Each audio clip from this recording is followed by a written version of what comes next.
वो metal sector से belong करता है। और आपको पता ही होगा कि लास्ट मंथ में कॉपर और एल्यूमिनियम के अंदर में अच्छी उछाल आई है, सिल्वर भी बहुत जबरदस्त रूप से भागा है। तो जो हमारा दाव है वो कॉपर फील्ड की कंपनी का है और लगभग इंडिया के अंदर में 45% उसका मार्केट शेयर है। मतलब इंडिया में जितने भी कॉपर के और कॉपर की माइंस है वो सारी की सारी इसके अंडर आती है। बहुत कम माइंस दूसरों के पास है और इनको ऑपरेट करने की जो क्षमता है वो 2040 तक लीज लाइसेंस इनको मिला हुआ है। मतलब इनको कोई भी तरह की ऑपरेशन में बाधा नहीं आ सकती। इनके टोटल 5 प्लांट है इंडिया के अंदर में।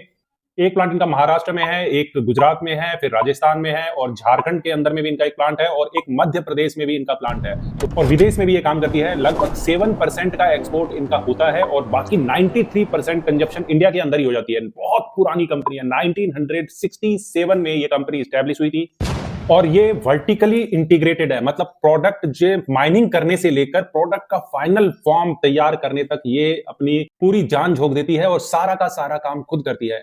और इसकी नेट प्रॉफिट मार्जिन लाजवाब है, लगभग 25% के आसपास इसकी नेट प्रॉफिट मार्जिन है, जो कि बहुत अच्छी मानी जा सकती है।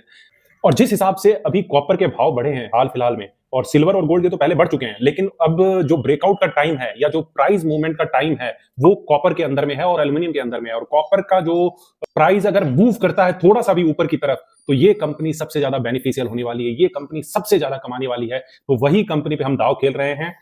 372 के आसपास इसका प्राइस है और लॉन्ग टर्म के हिसाब से भी, ये शॉर्ट टर्म के मतलब इस मंथ के हिसाब से तो है ही, लेकिन लॉन्ग टर्म के हिसाब से भी ये आउट परफॉर्म कर सकती है। बहुत ज्यादा कैपेसिटी है इसमें रिटर्न देने की और बहुत अच्छा रिटर्न देने की कैपेसिटी है।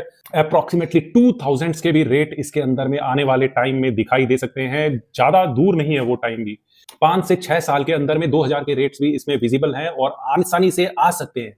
मल्टी बैगर वाले चार्ट पैटर्न के साथ में ये स्टॉक काम कर रहा है। इस कंपनी का नाम है हिंद कॉपर। हिंद कॉपर के साथ में आप और भी कई सारे स्टॉक हैं जिनको कंसीडर कर सकते हैं। मुझे जो सबसे ज्यादा पसंद है सेकंड नंबर का वो है नेशनल एल्यूमिनियम, नेल्को मुझे बहुत पसंद है। इसी सेक्टर के अंदर में वो एल्यूमिनियम के अंदर में काम करता है और कॉपर के अंदर में काम करता है हिंदुस्तान कॉपर। तो कॉपर पे मैं थोड़ा ज्यादा बुलिश हूं, एल्यूमिनियम पे भी बुलिश हूं, लेकिन कॉपर थोड़ा सा ज्यादा लग रहा है कि मूवमेंट आ सकती है। कमोडिटी की जो प्राइस है कॉपर के अंदर में ज्यादा तेजी से भाग सकती है, ऐसा मेरा मानना है। क्योंकि अभी क्या हो रहा है, गोल्ड और सिल्वर भाग गए, सिल्वर का अल्टरनेट कौन सा है, कॉपर। कॉपर भी भागेगा और एल्यूमिनियम भी भागेगा। तो ये सारे के सारे अल्टरनेट होने के कारण ये भी बहुत तेजी से भाग सकते हैं। इनमें भी बहुत सालों का कंसोलिडेशन है, बहुत सालों से कोई मूवमेंट नहीं आई है कॉपर के अंदर में और बहुत सालों से कोई मूवमेंट नहीं आई है एल्यूमिनियम के अंदर में। अगर इनमें मूवमेंट शुरू होती है तो बहुत तेजी से ये सबको उठा के ले जाएंगे। लाइक, शेयर और सब्सक्राइब कीजिए ताकि इसी तरह का कंटेंट आपको और मिलता रहे।